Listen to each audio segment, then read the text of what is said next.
Hello! Welcome to Ayushitha vlogs. నేనైతే చాలా హ్యాపీగా ఉన్నానండి. ఎందుకంటే సేమ్ తిరుపతి లడ్డు ప్రసాదం టేస్టే వచ్చింది నేను చేసిన లడ్డుకి కూడా. మీరు కూడా ఇంట్లో తయారు చేసుకొని అలాగే హ్యాపీగా ఫీల్ అవుతారని చెప్పి నేను మీ వీడియో మీతో షేర్ చేసుకుంటున్నా. ఇంక మనం తిరుపతి శ్రీవారి లడ్డు ఎలా చేయాలో చూసేద్దాము.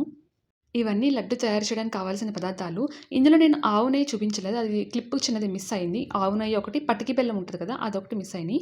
ఆ 2 కూడా ఉండాలి. ఇలా ముందుగా ఒక గిన్నె తీసుకొని అందులో శనగపిండి, కొంచెం బియ్యం పిండి యాడ్ చేసుకోవాలి. అండ్ ఇందులో కొంచెం సాల్ట్ యాడ్ చేసుకోవాలి. చూడండి కొంచెం సాల్ట్ యాడ్ చేసుకొని అది బాగా కలిపేసుకోవాలి. ఇది స్వీటే కదా సాల్ట్ ఎందుకంటారు, కానీ సాల్ట్ యాడ్ చేయాలండి. లేదంటే చప్ప చప్పగా అనిపిస్తుంది మనకి ఏ స్వీట్ అయినా సరే. అలా కొన్ని కొన్ని నీళ్ళేసుకొని కలుపుకోవాలి. కొందరు పాలేసి కలుపుకుంటారు. మీ ఇష్టం, మీరు పాలుంటే పాలు కూడా వేసుకొని కలుపుకోవచ్చు. నేను ఇలా నీళ్ళేసుకొని బాగా కలుపుకుంటున్నాను. బియ్యం పిండి వేసాం కదా! మీకు డౌట్ వస్తుంది, బియ్యం పిండి ఎందుకు యాడ్ చేస్తున్నారు, ఓన్లీ శనగపిండితోనే కదా చేస్తారని మీకు ఆ డౌట్ వస్తుంది. శనగపిండితో చేసిన బూందీ వేరేలా ఉంటుందండి. కానీ ఇందులో బియ్యం పిండి కూడా వేస్తే అది కరకరలాడుతూ చాలా బాగా మంచి టేస్ట్ వస్తుంది. పిండి అంతా బాగా కలిపేసుకున్న తర్వాత నేను ముందుగానే ఆయిల్ ఇలా సోమి పెట్టుకున్నాను. నా దగ్గర బూందీ కొట్టే గరిటె లేదు. ఇలా సిబ్బి ఉంటుంది కదా! మేము దీన్ని సిబ్బి అంటాం. ఇలా సిబ్బిలో వేసుకొని నేను అలా కొడుతూ ఉంటాను చూడండి. కింద పడుతున్నాయి. నూనె కూడా బాగా కాగాలి. కాగిన తర్వాతే నేను ఇలా చేస్తున్నాను. చిన్న చిన్న వంటలకి ఎందుకని చెప్పి నేను బూందీ గరిటె తీసుకోలేదు. ఈ సిబ్బితో నాకు అలవాటే. నేను ఎప్పుడు లడ్డూలు చేసినా ఇలా చేస్తాను. ఏ ప్రసాదం అన్నా, ఏ లడ్డూలు చేసినా స్వీట్ ఇలా చేస్తాను నేను. కానీ మీకు అలవాటు లేకపోతే మాత్రం అస్సలు చేయొద్దు ఇలాగా. అది బై మిస్టేక్ జారినా సరే ఆయిల్‌లో పడిపోయి ఆయిల్ మీదకి చెదురుతది. మీరే చేసేసారు, మేమెందుకు చేయలేమని చెప్పి మీరు ట్రై చేస్తేమో వద్దండి, అలా ట్రై చేయొద్దు. ఎందుకంటే కింద నుంచి ఆవిరి మన చేతికి తగులుతది. గమ్మున వదిలేస్తాం ఆ సిబ్బి అందులోకి. వదిలేసామంటే ఆయిల్ మీదకి చెదురుతది. చాలా జాగ్రత్తగా ఉండాలి. మీ దగ్గర బూందీ గరిటె ఉంటే మాత్రమే చేయండి ఇలాంటివి.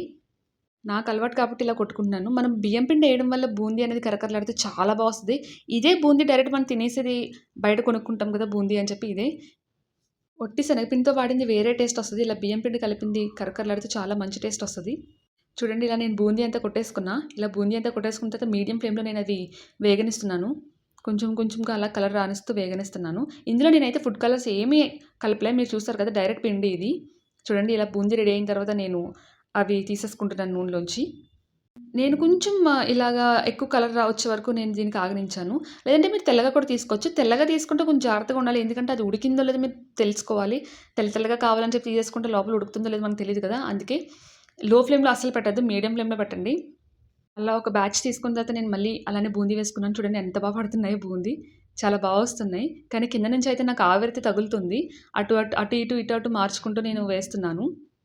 ఇలానే పిండి అంతా బూందీ వేసేసుకున్నా. ఇలా బూందీ వేయడం అయిన తర్వాత పాకంకని చెప్పి స్టవ్ మీద బాండ్లీ పెట్టుకొని ఇలా పంచదార వేసుకున్నాను. నేను కప్పు శనగపిండికి కప్పు పంచదార మాత్రమే తీసుకున్నా. కొన్ని వాటర్ ఏసాను అంతే, ఎక్కువ కూడా కాదు.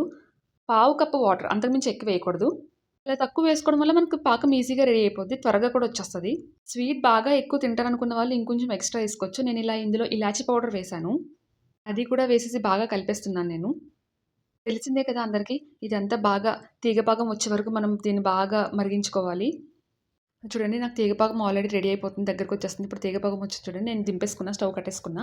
ఇప్పుడు ఏం చేయాలంటే ఈ బూందీ ముందుగా కొందరు మిక్సీకి పట్టేసుకొని అది అప్పుడు ఇందులో వేస్తారు ఈ షుగర్ సిరప్‌లో. నేనేం చేశానంటే ఈ బూందీని డైరెక్ట్ షుగర్ సిరప్‌లో వేసి అది మిక్సీ పట్టుకున్నాను.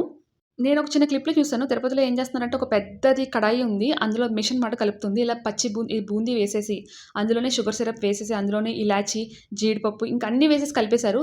అది మెత్తగా చేసేస్తుంది అది. మరి మన దగ్గర అలాంటివి కలిపేవి లేవు కదండీ. వేడి వేడి షుగర్ సిరప్ వేస్తే మన మిక్సీలు కాలిపోతాయి. అందుకని చెప్పి నేను ఇలా ముందుగా బూందీ ఇందులో వేసుకొని కొంచెం చల్లారిన తర్వాత నేను ఇలా మిక్సీ పట్టుకుంటున్నాను. అంటే ఆ షుగర్ ఇది బాగా కలుస్తాయని చెప్పి. చూడండి అదంతా అయిన తర్వాత ఇలా వచ్చింది నాకు. మనం ముందుగా మిక్సీ పట్టుకున్నట్టయితే అది బాగా పౌడర్ అయిపోతుందని చెప్పి నేను స్టార్టింగ్ మిక్సీ పట్టుకోలేదు బూందీ. షుగర్ సిరప్‌లో వేసిన తర్వాత మిక్సీ పట్టుకున్నాను. అప్పుడు కొంచెం బరక బరకగా ఒక పక్క మిక్సీ అవుతూ ఒక పక్క బూందీలాగే ఉంది. చాలా అంటే చాలా బాగా వచ్చింది. ఇగో ఇప్పుడు నేను ఇదంతా ఒక బేషన్‌లోకి తీసుకొని జీడిపప్పు, కిస్మిస్ అలానే ఇలాచీ కూడా నేను ముందుగా మిక్సీ పట్టేసుకున్నానండి. ఆ ఇలాచీ కూడా వేసుకున్నా ఇందులో. ఆ 3 వేసుకొని బాగా కలుపుకున్నాను. ఇది ఆవు నెయ్య. ఇది గేదె నెయ్యి అయితే కాదు, ఆవు నెయ్య. అది వేసుకొని బాగా కలుపుకుంటున్నాను. అండ్ ఇందులో మెయిన్ ఏంటంటే కర్పూరం, పచ్చ కర్పూరం పటికి అంత సైజు వేయాలంతే. చిన్న పటికి బెల్లం ఉంటది చూడండి, అంత సైజే వేయాలి. ఇంకెక్కువ వేయకూడదు. పచ్చ కర్పూరం ఎక్కువ వేసేస్తే స్మెల్ బా వస్తది కదా అని అనుకోకూడదు. తక్కువ చిన్న బఠానీ గింజ అంత సైజు వేయాలంతే. అది నేను నూరడం వల్ల ఆ గిన్నెలోకి మీకు అంతా పచ్చికర్పూరం అనుకుంటారు. కానీ కాదు. అది నేను అందులో నూరడం వల్ల అదంతా తెల్లగా అయిపోయింది. కొంచెం అంటే కొంచెం పచ్చికర్పూరం వేశాను. అండ్ ఇదొచ్చేసి ఇలాచీ పౌడర్. కొంచెం మిగిలుంటే అది కూడా వేసేసుకున్నాను నేను. నేను మళ్ళీ చెప్తున్నాను, పచ్చకర్పూరం ఎక్కువ వేసుకోవద్దండి, తక్కువ వేసుకోండి. టేస్ట్ వేరేది అయిపోద్ది మళ్ళీ. అన్నీ కరెక్ట్‌గా వేసుకుంటే స్మెల్ చాలా బావుంటది. నాకు ఇప్పటికే స్మెల్ చాలా బా వస్తుంది. ఇది ఆవు నెయ్యి నేను ఇంకొక కొంచెం ఎక్స్‌ట్రా వేశాను. నెయ్యి ఎక్కువ ఉండాలి కదా! వాళ్ళేంటంటే ఆ బూందీని వాళ్ళు నెయ్యిలో వేపుతారు. కానీ మనం బూందీని నూనెలో వేపుకోలేం కదా! మీరు నెయ్యిలో వేపుకుంటా అంటే మీ ఇష్టము. నేను బూందీని నూనెలో వేపుకున్నాను. ఇలా అంతా నెయ్యి వేసుకొని బాగా చేసుకుంటున్నాను చూడండి. తిరుపతి సన్నిధిలో వాళ్ళు మిశ్రమం అంతా ఆ మిషన్‌లో కలపడం వల్ల వాళ్ళకి మెత్తగా జావలా వచ్చినట్టొస్తది.